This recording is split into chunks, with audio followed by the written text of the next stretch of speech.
बच्चों, कैसे हैं आप सब? आशा करती हूँ आप सब अच्छे होंगे, स्वस्थ होंगे। स्वागत है आपका इस कक्षा में। आइए आज हम पढ़ते हैं हिंदी व्याकरण का पाठ 4 संज्ञा। दिव्या ने अपने पिता के साथ दिल्ली की सैर की। उन्होंने वहां लाल किला, इंडिया गेट, कुतुब मीनार देखी। शाम को भी कनॉट प्लेस गए और कोट तथा फ्रॉक खरीदी। दिव्या की खुशी देखने योग्य थी। ऊपर के वाक्यों में दिव्या पिता हैं व्यक्तियों के नाम, लाल किला, इंडिया गेट, कुतुब मीनार हैं इमारतों के नाम, दिल्ली कनॉट प्लेस स्थानों के नाम, फ्रॉक वस्तुओं के नाम, खुशी भाव का नाम। तो क्या हुआ? ये सभी नाम क्या है? संज्ञाएं। किसी व्यक्ति, वस्तु, प्राणी, स्थान, अवस्था या भाव के नाम को संज्ञा कहते हैं। संज्ञा के 3 भेद होते हैं: व्यक्तिवाचक संज्ञा, जातिवाचक संज्ञा और भाववाचक संज्ञा। ठीक है, सबसे पहले हम बात करेंगे व्यक्तिवाचक संज्ञा की। जिस शब्द से किसी विशेष व्यक्ति, स्थान या वस्तु के नाम का बोध हो उसे व्यक्तिवाचक संज्ञा कहते हैं, जैसे राम, गीता, जयपुर, हिमालय, गंगा आदि।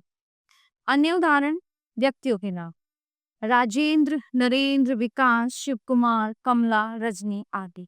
स्थानों के नाम हैं दिल्ली, मेरठ, आगरा, देहरादून, जयपुर, मुंबई, सूरत आदि। पर्वतों के नाम हिमालय, शिवलिक, विंध्याचल, एवरेस्ट आदि। त्योहारों के नाम ईद, दीपावली, गुरु पर्व, बैसाखी, क्रिसमस, ओणम आदि। पुस्तकों के नाम रामायण, गीतांजलि, गोदान, साकेत, कामायनी, कुरान आदि। ठीक है। नंबर 2, फिर हम बात करते हैं जातिवाचक संज्ञा की। जिस शब्द से किसी एक वर्ग के सभी प्राणियों, वस्तुओं, स्थानों आदि का बोध होता है उसे जातिवाचक संज्ञा कहते हैं, जैसे शेर, आदमी, शहर, फल, नदी, पुस्तक, छात्र आदि। फिर भाववाचक संज्ञा। जिस शब्द से किसी भाव, गुण, अवस्था आदि का बोध होता है उसे भाववाचक संज्ञा कहते हैं, जैसे सुंदरता, बुढ़ापा, न्याय, प्रेम, दया। याद रखो कि जब भाववाचक संज्ञा का प्रयोग बहुवचन में किया जाता है तब वो जातिवाचक संज्ञा बन जाती है। जैसे मनुष्य को बुराई से बचना चाहिए, भाववाचक संज्ञा, उसमें बहुत बुराइयां हैं, जातिवाचक संज्ञा। ठीक है। भाववाचक संज्ञाओं का निर्माण। भाववाचक संज्ञाएं 4 प्रकार से बनती हैं: जातिवाचक संज्ञा से, सर्वनाम से, विशेषण से और क्रिया से। तो जातिवाचक संज्ञाओं से बनी भाववाचक संज्ञाएं आइए देखते हैं। दास, दासता, गुलाम, गुलामी, शत्रु, शत्रुता, माता, मात्रा, समाज, सामाजिकता, नारी, नारीत्व, मनुष्य, मनुष्यता, हिंदू, हिंदुत्व, शिशु, शैशव, पशु, पशुता, दोस्त, दोस्ती, सेवक, सेवक, स्त्री, स्त्रीत्व, बच्चा, बचपन, मानव, मानवता, पंडित, पांडित्य, दानव, दानवता, बालक, बालपन, ठग, ठगी, राष्ट्र, राष्ट्रीयता। ठीक है। अब सर्वनामों से बनी भाववाचक संज्ञाएं। अपना, अपनापन, स्व, स्वत्व, मम, ममत्व या ममता, आप, आपा, पराया, परायापन, निज, निजत्व। विशेषणों से बनी भाववाचक संज्ञाएं।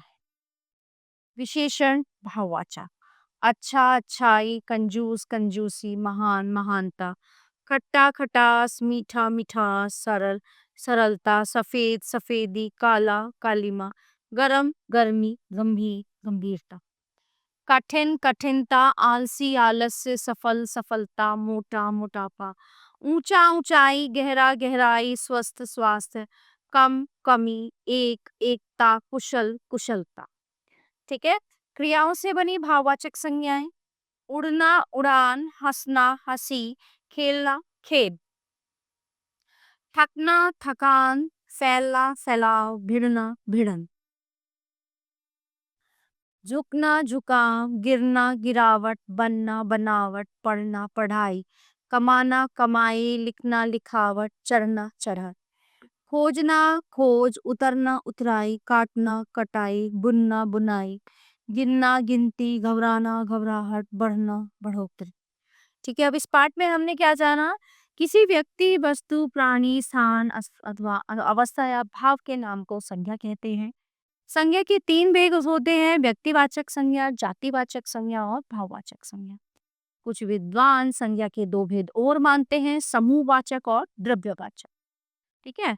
भाववाचक संज्ञाओं का निर्माण 4 प्रकार से होता है, जातिवाचक, सर्वनाम और विशेषण और क्रिया से। तो प्यारे बच्चों, ये था हमारा पाठ संज्ञा जो यहीं पे समाप्त होता है। आशा करती हूँ आपको अच्छे से समझ आया होगा। मिलते हैं अगली कक्षा में। धन्यवाद।